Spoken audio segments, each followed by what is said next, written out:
Title: The Brutal and Disturbing Murder of Ariana Wolk, True Crime Documentary. The Legacy of Blood.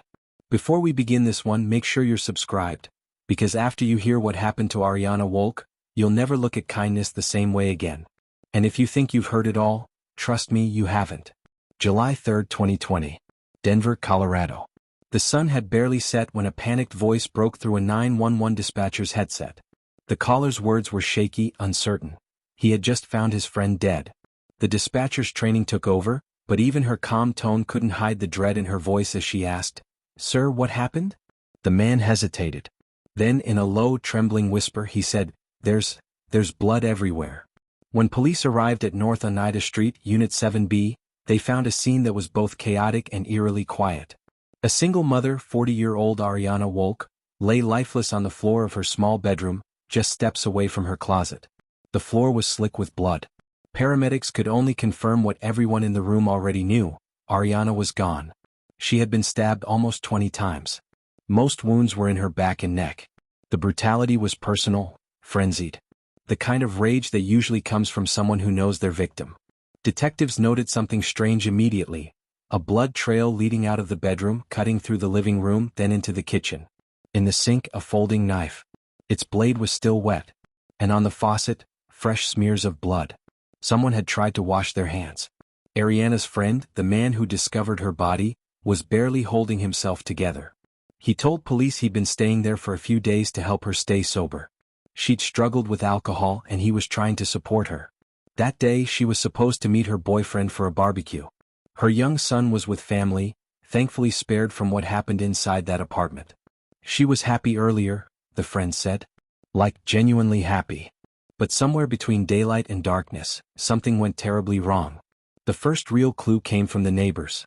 One woman living downstairs reported seeing Ariana with a man earlier that evening, a man she didn't recognize. She described him as a white male in his 20s, slim build, dark hair. He wasn't dressed like a neighbor.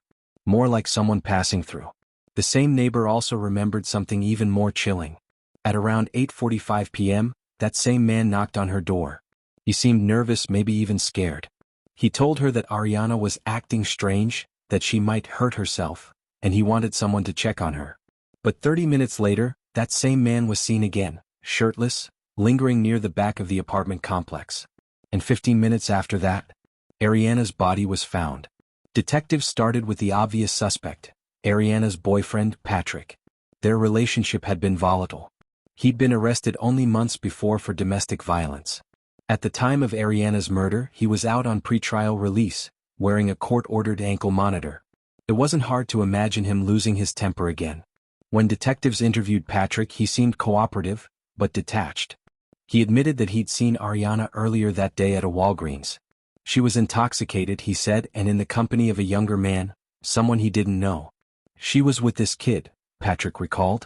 Maybe 20, 21. She said he was gay. Stylish haircut, red shirt, kind of flamboyant. He described the encounter as quick and awkward. He left her at the store, went home, and claimed he never saw her again. The detectives checked his alibi. His GPS tracker placed him miles away from Ariana's apartment during the murder. Patrick was cleared within hours. But his story left detectives with something else, a new name to chase. Or rather, a description. The flamboyant 20-year-old stranger. As police canvassed the neighborhood, more witnesses began to come forward. Ariana's neighbors said it wasn't unusual for her to bring strangers home. People she met at stores and parks, sometimes even homeless individuals. She had a kind heart, they said. Too kind. The kind that didn't see danger until it was already standing inside her home. Security footage soon gave the case its first breakthrough. At 5:15 p.m., surveillance cameras along East Colfax Avenue captured Ariana walking with a man, matching the description Patrick gave, wearing all black with bright red sneakers. The pair crossed Monaco Street and headed toward Oneida. In his hand, he carried a clear Starbucks cup filled with a pink drink. The timestamp placed them together just hours before she was killed. Detectives tracked the pair entering a convenience store moments later. Inside, the man's tattoos were clearly visible on camera, a distinct red tattoo curling around his left forearm. It was a small detail, but it would crack the case open. When officers later combed through the area around Ariana's building, they found a discarded Starbucks cup on the lawn. It was the same kind seen in the footage, pink drink residue still inside. It was carefully bagged and sent for fingerprint analysis. The results came back within days. Jose Sandoval Romero, age 24. A transient with a criminal history, known to drift through Denver's downtown area. The name was unfamiliar to everyone in Ariana's life. She didn't know him. She had met him that same day. When detectives brought Jose in for questioning, he wore sunglasses inside the interview room. He claimed the light hurt his eyes. But what drew their attention wasn't the glasses, it was the healing cuts across his right hand. Thin, shallow slices. The kind you get when a knife slips mid-stab. As the tape recorder clicked on, Detective Richie leaned forward and asked, "So, Jose, how do you know Ariana Wolk?" He hesitated. Then, with a strange, almost detached tone, he began to speak. He told them he'd met Ariana that afternoon outside a Walgreens. She was arguing with her boyfriend. After the boyfriend stormed off, Ariana started talking to him. She was friendly, too friendly. She invited him to walk with her, to talk. She told him she liked helping people. She even bought food for a homeless man they met in an alley. Jose claimed he was trying to be polite. That she seemed sad, lonely, a little drunk. That she kept falling over and he just wanted to help her home. But his next words chilled the room. "She told me she wanted to die," he said softly. "She said she wanted me to help her do it." The detectives froze. Jose's story was about to twist into something darker than anyone expected. The neighborhood in the last known hours. The neighborhood Ariana lived in was known for its calm. Small houses, quiet walkways, and people who generally kept to themselves. It was the type of place where neighbors nodded politely but rarely asked questions. And that was part of the tragedy. No one noticed the signs, or if they did, they didn't realize their importance until it was too late. Ariana had been trying to rebuild her life. Those close to her described her as someone who carried both warmth and weight, compassionate, but burdened by personal challenges. She had dreams, hopes, plans. She wanted stability, peace, and a fresh start. On the day before everything changed, witnesses recalled seeing her outside, speaking with someone. The conversation looked casual from a distance, but those who looked closer noticed something else: the body language. Ariana seemed guarded. The man, whose identity would become the center of the investigation, appeared overly familiar, stepping just a little too close. But in neighborhoods like this, where silence often replaced involvement, nobody intervened. As night fell, the streetlights flickered on, leaving long shadows across the sidewalks. People closed their doors. Curtains were drawn. Houses went quiet. And Ariana returned inside. Those were the last hours she was seen alive by anyone who knew her. The first suspicion. It wasn't the discovery itself that first drew attention, it was the absence. A neighbor noticed Ariana hadn't been outside that morning. Her porch light was still on from the night before. The air felt unusually still. Hours passed and the quiet grew louder. Eventually someone made the call. The authorities arrived, and what they found would lead to one of the most disturbing and deeply emotional investigations the neighborhood had ever witnessed. This wasn't a random tragedy. This was personal. The investigation begins. When officers entered Ariana's home, they moved carefully, deliberately. The atmosphere inside was still, as though the house itself was holding its breath.